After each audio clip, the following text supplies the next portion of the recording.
रविवार का दिन भगवान सूर्य नारायण की उपासना के लिए समर्पित होता है। भक्ति की यह कहानी एक ऐसे भक्त की है जिसका विश्वास अडिग है। आइए जानते हैं हम लोग कि रविवार के सूर्य की उपासना क्यों किया जाता है।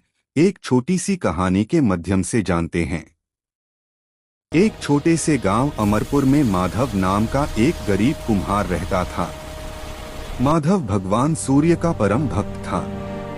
उसकी दिनचर्या सूरज की पहली किरण के साथ शुरू होती थी। वह मिट्टी के बर्तन बनाता, लेकिन उसका मन निरंतर सूर्याय नमः के जाप में लगा रहता था। एक बार गांव में भीषण सूखा पड़ा। कई महीनों तक बारिश नहीं हुई। नदी तालाब सूख गए और गांव के लोगों में हाहाकार मच गया। माधव की मिट्टी सूख चुकी थी, वह बर्तन नहीं बना पा रहा था, लेकिन उसकी भक्ति कम नहीं हुई। गांव के कुछ लोगों ने उसे चिढ़ाया, माधव, जिस सूरज की तू पूजा करता है वही अपनी तपिश से हमें मार रहा है। अब तो भक्ति छोड़ दे।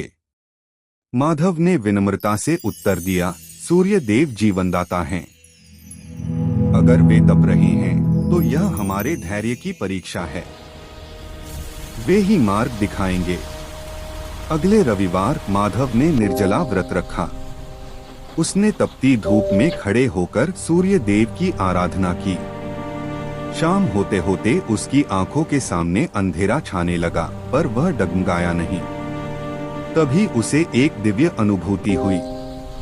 उसे लगा जैसे सूर्य देव कह रहे हों, पुत्र, तुम्हारी भक्ति और धैर्य से मैं प्रसन्न हूँ।